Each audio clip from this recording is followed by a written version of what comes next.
Terima kasih pemirsa Anda masih bergabung bersama dengan kami. Peneliti dari University of Georgia menempatkan Indonesia sebagai negara nomor 2 di dunia penghasil sampah laut terbanyak. Mengetahui amat banyaknya sampah laut Indonesia, ada 4 anak muda asal Lampung mendirikan komunitas Gajah Kebersihan. Berdasarkan riset yang diterbitkan University of Georgia pada tahun 2015 lalu, Indonesia menjadi negara kedua penghasil sampah laut terbanyak di dunia setelah Tiongkok.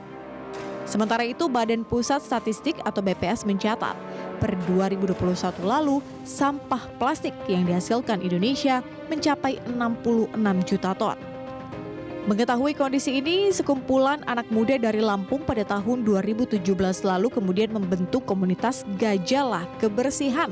Mereka adalah Diki Dwi Alfandi, Edi Fajar Prasetyo, Putri Windasari, dan Mutia. Komunitas ini fokus pada pendidikan lingkungan, utamanya terkait isu sampah laut. Nama Gajah Kebersihan sendiri dipilih karena gajah merupakan ikon dari Provinsi Lampung, provinsi di mana komunitas ini berada.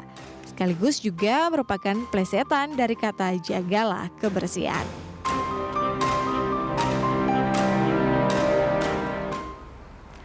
Ya, untuk mengetahui lebih lanjut ya terkait dengan komunitas peduli lingkungan ini, khususnya terkait sampah di laut, kita sudah terhubung dengan Edi Fajar Prasetyo, salah satu pendiri Gajah Kebersihan. Selamat pagi Mas Edi, apa kabar? Selamat pagi Mbak Peti, kabar baik. Baik, puji Tuhan. Mas Edi, luar biasa ya, ini saya agak terkecoh dengan namanya, Gajah Indonesia. Ini sebetulnya bagaimana menggambarkan jagalah kebersihan maksudnya ya. Bagaimana kemudian menggambarkan apa sebetulnya yang dilakukan oleh komunitas ini? Baik, terima kasih Mbak Peti. Jadi sengaja kita coba create di awal namanya Gajahlah Kebersihan agar dinotis sama orang, karena sosialisasi jagalah kebersihan untuk mengajak orang secara mainstream, kadang-kadang orang jadi sambil lalu aja, jadi orang tidak ngeh ya, tidak notice bahwa sebetulnya ada hal-hal yang harus diperhatikan di situ. Sejarahnya cukup menarik. Memang secara base kegiatan kami di Lampung, tapi para founder itu berasal dari wilayah yang berbeda-beda. Saya dari Banten, lalu ada Mutia dari Palembang, ada Putri dan Diki dari Lampung. Jadi pada saat itu gerakan kami diinisiasi 2017 karena kami dipertemukan dengan satu forum yang mengumpulkan, merepresentasikan para pemuda yang sudah bergerak di daerahnya masing-masing untuk kemudian membangun satu sinergisitas kebaikan, jadi kolaborasi kebaikan. Jadi awalnya dari sanalah kemudian kami berkiprah. Nah, yang menarik adalah memang isu sampah laut atau marine debris menjadi hal yang sangat krusial, sebagaimana tadi disampaikan secara data statistik kita menempati peringkat kedua di dunia. Yang menarik adalah peran kita selaku generasi muda ya, apalagi bagaimana di tahun-tahun sekarang nih banyak generasi zilenial, Gen Z, harus lebih banyak menyuarakan juga bahwa apa-apa yang sudah teman-teman lakukan di lapangan harus kita suarakan gitu ya. Gerakan kami beragam, dari mulai kami melakukan clean up di pesisir pantai, belakangan kami juga melakukan pendampingan di wilayah Pasaran Wawai, satu kawasan di Bandar Lampung, untuk bisa mengintervensi masalah sampah yang ada di masyarakat. Tantangannya adalah merubah habit ya Mbak Peti, karena tidak mudah untuk merubah habit seseorang. Jadi perlu pembiasaan, perlu pendekatan secara persuasif, dan kami juga menggunakan istilah-istilah yang familiar dan memudahkan mereka untuk menangkap. Jadi kami merubah perspektif sampah itu jadi punya meaning. Sampah selalu akan mudah apabila ada harapan. Dan nama-nama istilah-istilah lain yang harapannya bisa memudahkan masyarakat, terutama target penerima manfaat kami, untuk mereka bisa memahami apa sih sebetulnya cara atau strategi untuk bisa meminimalisasi sampah, dan syukur-syukur kita bisa mendapatkan aspek ekonomi. Jadi ada sirkular ekonomi, dari sampah diolah menjadi produk recycling misalkan, yang sedang hari ini juga kami lakukan pendampingan. Kami membuat satu produk olahan recycle sampah untuk dijadikan ventilasi untuk beberapa kebutuhan bangunan, rooster begitu. Oke, jadi ini berawal dari ini ya, teman-temanan berempat gitu ya. Tapi kalau sampai sekarang ini sudah berapa banyak Mas Ed yang kemudian ikut terlibat bergabung dalam komunitas ini? Baik, terima kasih Mbak Peti. Jadi selama at least 2017 kami bergerak, ada hampir 20 ribuan orang yang sudah merasakan manfaat dan tergabung melalui kanal informasi edukasi kami. Kalau dari tim sendiri kami ada beberapa batch, kami rutin melakukan program tiap tahun namanya Lampung Youth Marine Debris Summit. Jadi kami mengumpulkan para talenta-talenta lokal heroes untuk bisa dikumpulkan juga. Harapannya tadi terjadi kolaborasi untuk melakukan aksi di lapangan dan kemudian kami jadikan mereka sebagai semacam ambasador gitu ya, yang menyambung lidah ya, merepresentasikan diri untuk menjadi orang yang turun andil langsung ke masyarakat untuk menjadi relawan atau kontributor untuk mengajak masyarakat lebih aware terhadap lingkungan. Dan di tahun ini kita spesial sekali, kita membuat program yang orientasi tidak hanya untuk sebagai mereka para aktivis lingkungan, tapi kita mengusung konsep ecopreneurship. Jadi kita di tahun ini akan menginisiasi Lampung Youth Ecopreneur Summit ya. Dan teman-teman juga yang di wilayah Lampung bisa mendaftar gratis, kita akan memberikan pendampingan dan kita memberikan kurikulum agar teman-teman bisa spread lagi nih, menyebarkan lagi aktivitas kebaikan tadi agar semakin banyak efek bola saljunya dan mudah-mudahan sih bisa memitigasi dan meminimalisir volume sampah yang ada di daerah teman-teman sekalian. Oke, Mas Ed, jadi kan di awalnya ini adalah bagaimana kemudian kerinduan teman-teman untuk mengatakan atau mungkin mempromosikan terkait dengan ini ya, sampah-sampah laut begitu ya. Tapi saat ini Betul, fokusnya itu adalah sampah laut, masih sampah laut atau mungkin sudah ini melebarkan sayap dengan sampah-sampah yang lain? Betul, baik Mbak Peti. Jadi memang secara basic penetrasi kami di lapangan ada 3 aspek fundamental yang kami lakukan.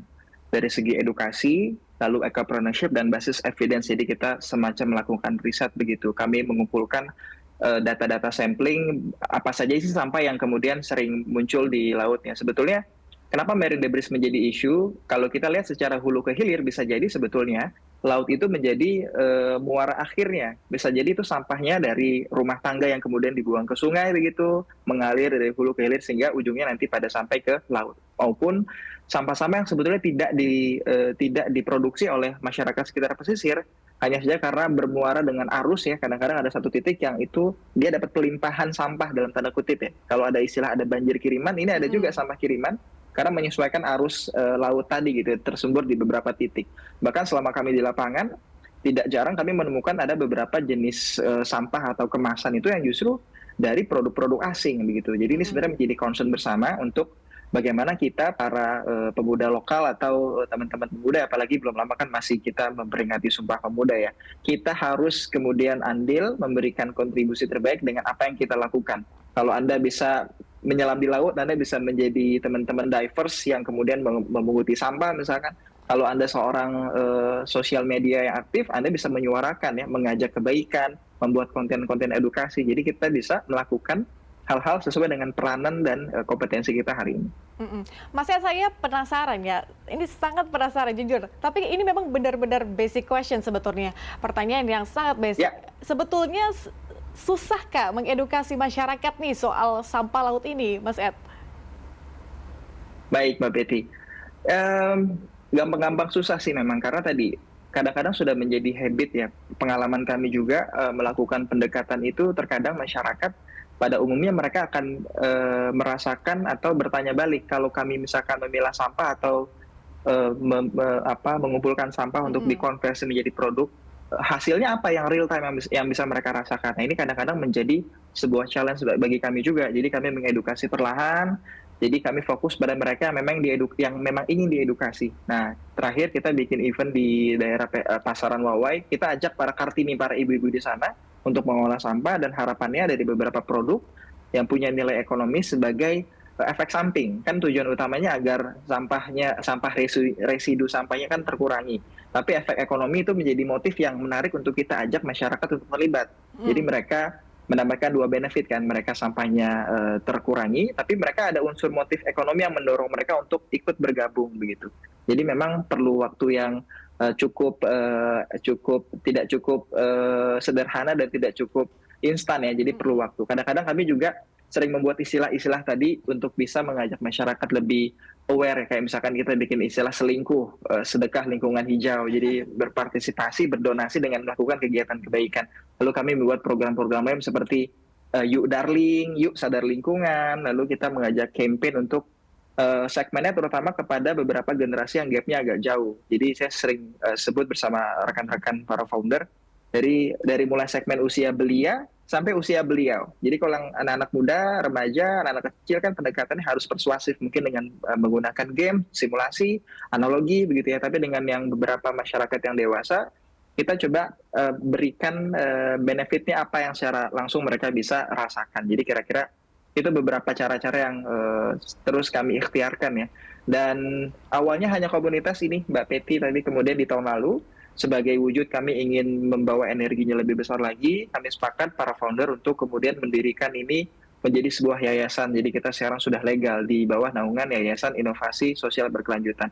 Dan yang menarik lagi yang mungkin aku bisa sampaikan, kami secara berkala itu pada saat itu melakukan remote work. Jadi sebelum pandemi itu, karena beberapa founder terpecah, saya di Tangerang Selatan, Banten, Putri pada saat itu sedang melakukan studi di India, lalu ada Diki di Lampung dan Mutia di Palembang. Jadi ternyata pada saat itu sebelum mengenal istilah Zoom, webinar, kita kemudian dalam tanda kutip dipaksa juga untuk membangun komunikasi, dan ternyata itu bisa berhasil, bisa bekerja.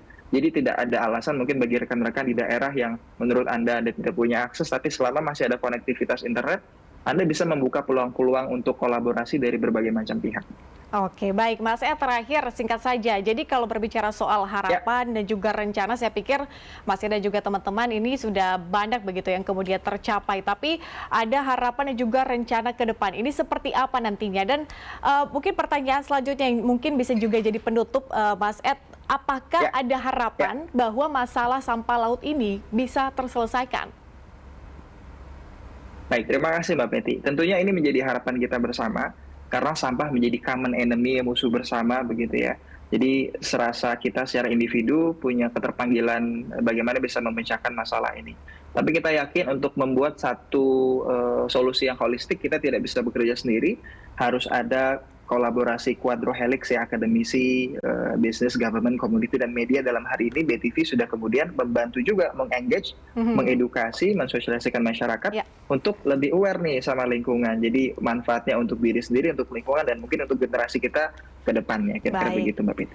Baik Mas Edi, sukses selalu untuk rencana-rencana dan juga harapan-harapannya ke depan. Salam juga untuk teman-teman, dan tetap semangat ya dalam mempromosikan kemudian masyarakat lebih aware terkait dengan isu ini. Sekali lagi terima kasih Mas Edi, selamat pagi.